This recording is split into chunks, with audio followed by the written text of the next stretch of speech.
എല്ലാവർക്കും നമസ്കാരം. ഇന്ന് ഞാൻ വന്നിരിക്കുന്നത് നമ്മൾ വീട്ടിലുണ്ടാക്കിയ പഫ് പേസ്ട്രി വെച്ചിട്ട് എങ്ങനെയാണ് എഗ് പപ്സ് ഉണ്ടാക്കുന്നതെന്ന് കാണിക്കാൻ വേണ്ടിയിട്ടാണ്.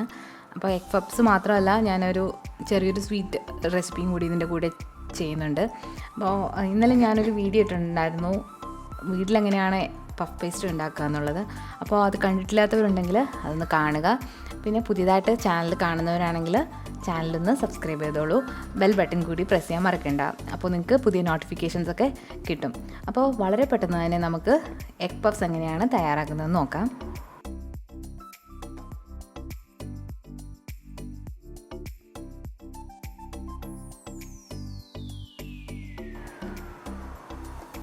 ആദ്യം തന്നെ നമുക്ക് എഗ് മസാല എങ്ങനെയാണ് തയ്യാറാക്കുന്നത് നോക്കാം. അപ്പോൾ ഞാനിവിടെ 2 മുട്ടയാണ് പുഴുങ്ങിയെടുത്തിരിക്കുന്നത്. 4 പപ്സിനുള്ള അളവാണ് ഞാനിവിടെ കാണിക്കാൻ പോകുന്നത്. പിന്നെ വേണ്ടത് ഒരു സവാള നീളത്തിലരിഞ്ഞത്, കുറച്ച് കറിവേപ്പില. ഇത് നിങ്ങളുടെ മുട്ടയ്ക്കനുസരിച്ച് ഇതിൻ്റെ അളവ് മാറ്റാം. പിന്നെ വേണ്ടത് ഇഞ്ചി, വെളുത്തുള്ളി, പച്ചമുളക് പൊടിയായി അരിഞ്ഞതാണിത്. നിങ്ങളുടെ എരിവിനനുസരിച്ച് ചേർക്കാവുന്നതാണ്. ഇവിടെ ഞാനൊരു പകുതി തക്കാളി ചെറുതായിട്ട് അരിഞ്ഞു വെച്ചിട്ടുണ്ട്. പിന്നെ വേണ്ടത് മഞ്ഞൾപ്പൊടി, മുളക് പൊടി, മല്ലിപ്പൊടി, കുറച്ച് ഗരം മസാലപ്പൊടി. ഇതൊക്കെ നിങ്ങളുടെ എരിവിനും രുചിക്കും അനുസരിച്ചിട്ട് മാറ്റം വരുത്താം. ഈ ഒരു പാൻ അടുപ്പിലേക്ക് വെച്ചിട്ട് കുറച്ച് എണ്ണ ഒഴിച്ച് കൊടുത്തിട്ടുണ്ട്. അതിലേക്ക് നമ്മൾ ആദ്യം തന്നെ ഇഞ്ചി, വെളുത്തുള്ളി, പച്ചമുളക് പൊടിയായിരുന്നത് ചേർത്തൊന്ന് നന്നായിട്ടൊന്ന് വഴറ്റി കൊടുക്കുക.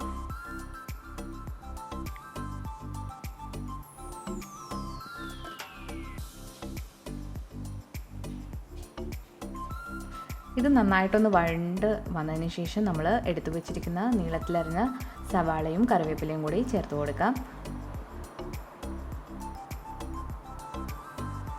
ഇതൊന്ന് നന്നായിട്ട് വഴറ്റി ബ്രൗൺ നിറമാകുന്നത് വരെ എടുക്കുക.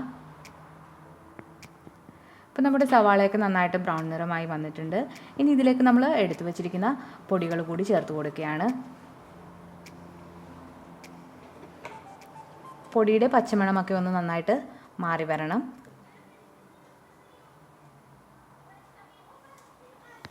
ഇനി നമ്മൾ ഇതിലേക്ക് അരിഞ്ഞു വെച്ചിരിക്കുന്ന തക്കാളി കൂടി ചേർത്ത് കൊടുത്തിട്ട് നന്നായിട്ടൊന്ന് ഉടച്ചെടുക്കുക. ആവശ്യത്തിന് ഉപ്പ് കൂടി ചേർത്ത് കൊടുക്കാം. ഇപ്പം നമ്മുടെ തക്കാളി നന്നായിട്ട് വഴണ്ട് വന്നിട്ടുണ്ട്. ഇനി നമുക്ക് മസാലയാക്കാം. അപ്പോൾ ഞാനിവിടെ ഓൾറെഡി തയ്യാറാക്കി വെച്ചിരിക്കുന്ന എഗ് മസാലയാണിത്. പിന്നെ നമ്മൾ എടുത്തു വെച്ചിരിക്കുന്ന 2 മുട്ട 4ആയിട്ട് മുറിച്ച് വെച്ചിട്ടുണ്ട്. പിന്നെ വേണ്ടത് ഒരു മുട്ട ഒന്ന് അടിച്ചതാണിത്. ഇത് നമുക്ക് പപ്സ് ഉണ്ടാക്കിയിട്ട് അതിൻ്റെ മുകളിൽ ബ്രഷ് ചെയ്ത് കൊടുക്കാൻ വേണ്ടിയിട്ടാണ്. ഇത് ഞാൻ ഇന്നലെ ഉണ്ടാക്കി വെച്ച പഫ് പേസ്ട്രിയുടെ ഷീറ്റാണ്. അപ്പോൾ ഇത് ഫ്രിഡ്ജിൽ നിന്ന് ഇപ്പോൾ എടുത്തതേ ഉള്ളൂ. അപ്പോൾ നിങ്ങൾ മസാല ഉണ്ടാക്കി കഴിഞ്ഞിട്ട് മാത്രമേ ഇത് പുറത്തെടുക്കാനായിട്ട് പാടുള്ളൂ. അപ്പോൾ ഇതിൻ്റെ ഈ കവറിങ്ങൊക്കെ ഒന്ന് മാറ്റുക.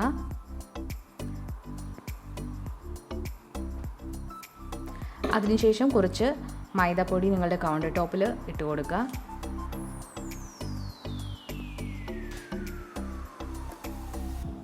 ഇനി ഈ പഫ് പേസ്ട്രിയുടെ ഷീറ്റ് ഇതിലേക്ക് ഇട്ട് കൊടുക്കുക.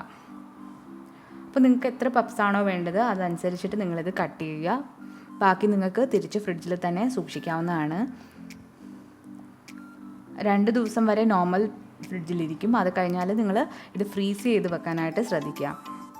അപ്പോൾ നിങ്ങൾക്ക് ഫ്രീസ് ചെയ്ത് ഒരു 2 മാസം വരെ ഇത് ഉപയോഗിക്കാവുന്നതാണ്.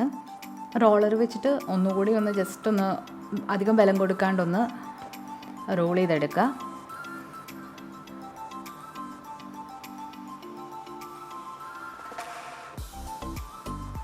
ഇനി അത് മാറ്റി വെച്ചിട്ട് നമുക്ക് ആവശ്യമുള്ള ഷേപ്പിൽ നമുക്കത് കട്ട് ചെയ്തെടുക്കാനായിട്ട് നോക്കാം. അപ്പോൾ ഒരു പിസ്സ കട്ടർ അല്ലെങ്കിൽ ഒരു നൈഫ് എടുക്കുക. അതിനുശേഷം നിങ്ങൾക്ക് ആവശ്യമുള്ള അത്രയും നിങ്ങൾ മുറിച്ചെടുക്കുക. ഞാനിവിടെ 4 പപ്സാണ് ചെയ്യാനായിട്ട് പോകുന്നത്. ബാക്കി ഒരു റെക്റ്റാങ്കിൾ പോർഷൻ ബാക്കി വന്നിട്ടുണ്ട്. അത് നമുക്ക് മാറ്റി വെക്കാം.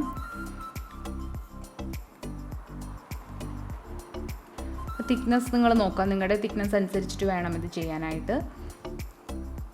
ഇനി ഇതിലേക്ക് നമ്മൾ ഓൾറെഡി പ്രിപ്പയർ ചെയ്ത് വെച്ചിരിക്കുന്ന മസാല വെച്ച് കൊടുക്കാം. ഇതേ സമയം നമ്മൾ അവൻ പ്രീഹീറ്റ് ചെയ്യാനായിട്ട് വെക്കുക. അപ്പോൾ നിങ്ങളുടെ അവൻ്റെ ടെമ്പറേച്ചർ മാക്സിമം എത്രയാണോ മാക്സിമം തന്നെ വെച്ചിട്ട് പ്രീഹീറ്റ് ചെയ്യുക.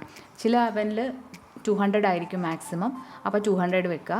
അതല്ല 250 ആണ് മാക്സിമം എങ്കിൽ 250 ഡിഗ്രി വെക്കുക. അപ്പോൾ എൻ്റെത് 250 ആണ്, ഞാൻ 250 പ്രീ ഹീറ്റ് ചെയ്യാൻ വെച്ചു. ഇനി ഈ പപ്സിലേക്ക് നമ്മൾ ഓൾറെഡി പ്രിപ്പയർ ചെയ്ത് വെച്ചിരിക്കുന്ന മസാല വെച്ച് കൊടുക്കുക. അതിലേക്ക് ഓരോ മുട്ടയും വെച്ച് കൊടുക്കുക. ഇനി ഇത് നിങ്ങൾക്ക് ഇഷ്ടമുള്ള രീതിയിൽ മടക്കാവുന്നതാണ്. ട്രയാങ്കിൾ പോലെ മടക്കാം, അല്ലെങ്കിൽ 4 കോർണേഴ്സും നമ്മൾ മടക്കുന്ന പോലെ മടക്കാം. അപ്പോൾ ഞാനിവിടെ 4 കോർണേഴ്സിൽ നിന്നാണ് മടക്കുന്നത്. മടക്കിയതിന് ശേഷം അധികം പ്രസ് ചെയ്യാതിരിക്കാനായിട്ട് ശ്രദ്ധിക്കുക. ജസ്റ്റ് ഒന്ന് അത് ഒട്ടിച്ച് വെച്ചാലും മതി. അപ്പോൾ ഇതുപോലെ എല്ലാം ചെയ്തെടുക്കാം.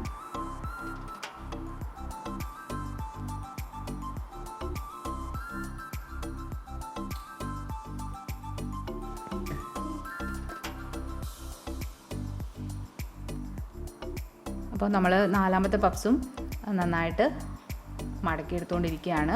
ഇതിനെ ഒരു ബേക്കിംഗ് ട്രേയിലേക്ക് മാറ്റാം നമുക്ക്. അവൻ ഒരു 15 to 20 മിനിറ്റ്സ് എങ്കിലും ഇത് പ്രീ ഹീറ്റ് ചെയ്യാനായിട്ട് ശ്രദ്ധിക്കാം. അപ്പോൾ നമ്മളുടെ ബേക്കിംഗ് ട്രേയിലേക്ക് നമ്മളുടെ പപ്സ് എല്ലാം മാറ്റി കഴിഞ്ഞു. ഇനി ഇത് നമുക്കൊരു ബ്രഷ് ഉപയോഗിച്ച് നമ്മൾ എടുത്ത് വെച്ചിരിക്കുന്ന മുട്ട ഒന്ന് ബ്രഷ് ചെയ്ത് കൊടുക്കാം. ഇതൊരു ഗോൾഡൻ കളർ നമ്മുടെ പപ്സിന് കൊടുക്കും, അതിന് വേണ്ടിയിട്ടാണ് ഇങ്ങനെ ചെയ്യുന്നത്.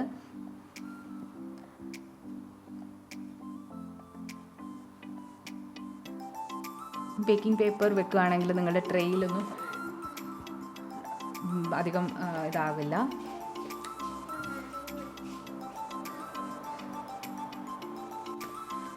അപ്പോൾ നമ്മൾ എല്ലാ പപ്സിലേക്കും മുട്ട ബ്രഷ് ചെയ്ത് കൊടുത്തിട്ടുണ്ട്. ഇനി ഇത് നമുക്ക് ഓൾറെഡി പ്രീ ഹീറ്റായി കിടക്കുന്ന അവനിലേക്ക് നമുക്കിത് മാറ്റി വെക്കാം.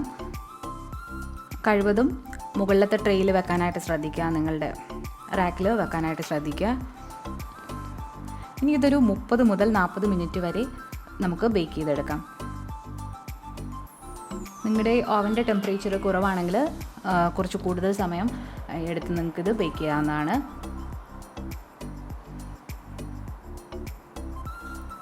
ഇപ്പോൾ പപ്സ് നന്നായിട്ട് ബേക്കായി വന്നിട്ടുണ്ട്.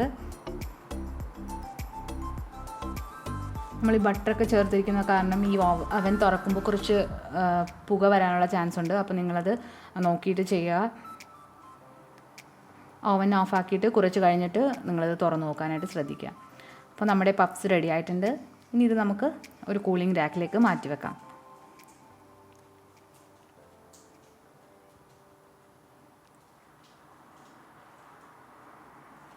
അപ്പോൾ വളരെ ക്രിസ്പി ആയിട്ടുള്ള പപ്സാണിത്. നമ്മൾ കടയിൽ നിന്ന് വാങ്ങിക്കുന്നതിനെക്കാട്ടിലും വളരെ ടേസ്റ്റിയാണ്. നിങ്ങളിതുണ്ടാക്കി തന്നെ നോക്കിയാലേ നിങ്ങൾക്കത് മനസ്സിലാകുകയുള്ളൂ.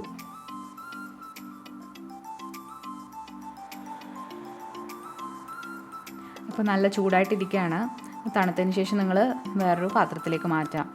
അപ്പോൾ ഇതാണ് നമ്മളുടെ പപ്സ്.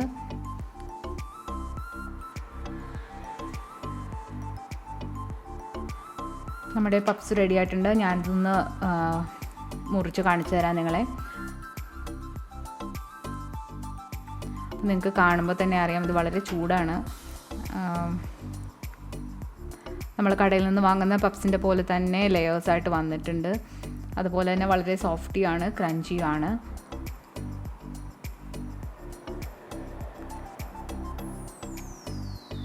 ഹോം മെയ്ഡ് മസാല ആയതുകൊണ്ട് വളരെ ടേസ്റ്റിയാണ് കടയിൽ നിന്ന് വാങ്ങുന്നതിനെക്കാട്ടിലും. അപ്പോൾ നിങ്ങളെല്ലാവരും ഇഫ്താറിന് നിങ്ങളിത് ട്രൈ നോക്കുക. റംസാനൊക്കെയാണ്, അപ്പോൾ എല്ലാവരും ഇത് ട്രൈ നോക്കുക. നിങ്ങൾക്ക് തീർച്ചയായിട്ടും ഇഷ്ടപ്പെടും. അപ്പോൾ നിങ്ങൾക്ക് എഗ്ഗിന് പകരം നിങ്ങൾക്ക് ചിക്കനോ വെജിറ്റബിൾസോ എന്താണെന്ന് വെച്ചാൽ നിങ്ങൾക്ക് അതുപോലെ ചെയ്യാവുന്നതാണ്. അപ്പോൾ എഗ് പപ്സ് നിങ്ങൾക്ക് എല്ലാവർക്കും ഇഷ്ടപ്പെട്ടു എന്ന് ഞാൻ കരുതുന്നു. ഇനി ഞാൻ അടുത്ത റെസിപ്പിയിലേക്ക് കടക്കുകയാണ്.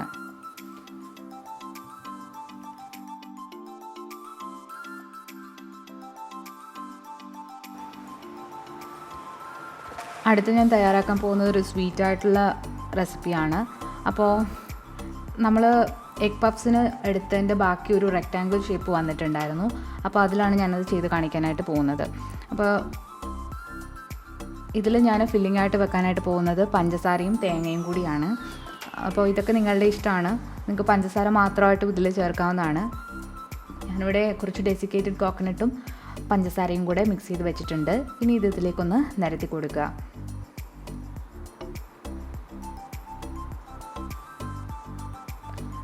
നിങ്ങൾക്ക് എന്ത് ടൈപ്പിലുള്ള ഡെസേർട്ട്സ് വേണമെങ്കിലും ഇങ്ങനെ ഉണ്ടാക്കാനായിട്ട് പറ്റും. നിങ്ങൾക്ക് ഏത് ഫ്രൂട്ട്സ് വേണമെങ്കിലും ഇടാം.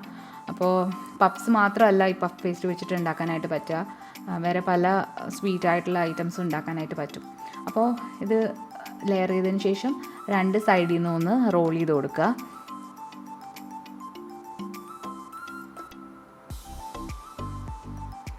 രണ്ട് സൈഡിൽ നിന്ന് ഇപ്പോൾ റോളായി വന്നിട്ടുണ്ട്. ഇനി ഇതൊരു നൈഫോ അല്ലെങ്കിൽ പിസ്സ കട്ടറോ വെച്ചിട്ട് നിങ്ങളൊന്ന് കട്ട് ചെയ്ത് കൊടുക്കുക.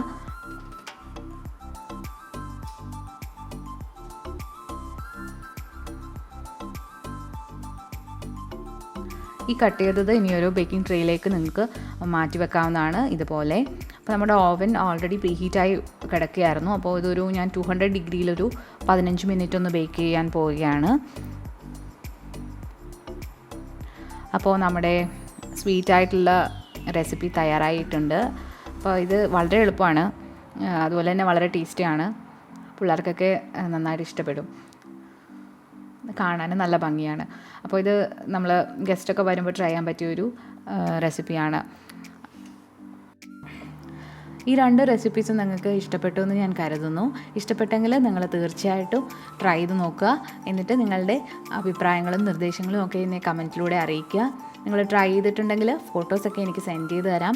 എൻ്റെ FB പേജിലൂടെ നിങ്ങൾക്ക് സെൻഡ് ചെയ്ത് തരാവുന്നതാണ്. അപ്പോൾ അത് ഞാൻ ടെസ്റ്റിമോണിയൽസായിട്ട് ഇടുന്നതാണ്. അപ്പോൾ നിങ്ങൾക്ക് ഇഷ്ടപ്പെട്ടെങ്കിൽ ലൈക്ക് ചെയ്യാനും ഷെയർ ചെയ്യാനും മറക്കരുത്. പുതിയതായിട്ട് ചാനൽ കാണുന്നവരാണെങ്കിൽ സബ്സ്ക്രൈബ് ചെയ്യാനും മറക്കരുത്. അപ്പോൾ പുതിയൊരു റെസിപ്പിയുമായിട്ട് ഞാൻ ഉടനെ തന്നെ വരുന്നതാണ്. അതുവരേക്കും എല്ലാവർക്കും താങ്ക് യു.